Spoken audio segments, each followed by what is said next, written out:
साताऱ्यापासून काही अंतरावर असणारं आणि श्रावणी सोमवारामध्ये मोठ्या प्रमाणात गर्दीनं गजबजून असणारं मंदिर म्हणजे यवतेश्वर मंदिर येथील महादेव मंदिर। आपण पाहू शकतो या ठिकाणी मोठी गर्दी पाहायला मिळते। श्रावणी पहिला सोमवार या ठिकाणी मोठी गर्दी या महादेवाच्या मंदिरात आपल्याला पाहायला मिळते। हे प्राचीन मंदिर आहे। या ठिकाणी जी इतिहासकालीन परंपरा या मंदिराला आहे।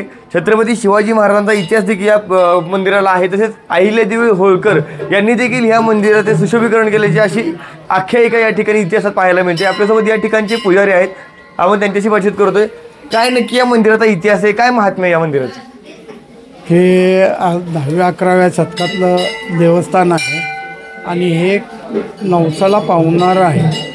दुसरी गोष्ट म्हणजे एक कीड नावाचा सरदार यांच्यापासून हे शिवाजींच्या काळातल्या किंवा आधीच्या त्यांनी देवस्थानाचं हे केलेलं आहे। म्हणजे देवस्थान स्थापन झाले त्यांच्यापासून। त्याचे 2 नंदी आहेत, देवाच्या पुढं नंदी 2 आहेत।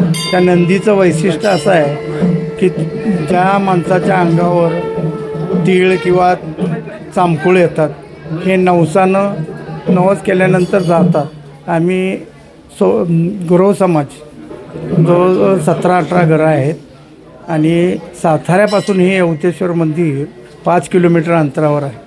भाविकांची गर्दी श्रावण महिन्यात पहिल्या सोमवारी म्हणजे असे 4ही सोमवारी गर्दी असते। भाविक बेल, फूल, नारळ, उदबत्ती, कापूर सगळं घेऊन यांनी नवसाला पावणारं असं देवस्थान आहे। या मंदिराला शिवकालीन देखील परंपरा आहे, नक्की कशा पद्धतीचा इतिहास या मंदिराला आहे? हे 11व्या शतकापासून शिवकालीन म्हणून मंदिर आहे आणि हे पाठीमागं ऋषिकेश म्हणून तळं आहे। त्या तळ्यातील पाण्याचा प्रवाह म्हणजे जरी त्या एखाद्या आजाऱ्या माणसानं आंघोळ वगैरे तीर्थ म्हणून घेतलं तर त्याला फरक पडतो, त्याची तब्येत व्यवस्थित होते, असा परंपरेचा इतिहास आहे। आपण पाहिलंच या ठिकाणचे जे मंदिर आहे ते अत्याधुनिक आणि पुरातन मंदिर असल्यामुळे या ठिकाणी भाविक भक्तांची मोठी गर्दी या मंदिरामध्ये आपल्याला पाहायला मिळते।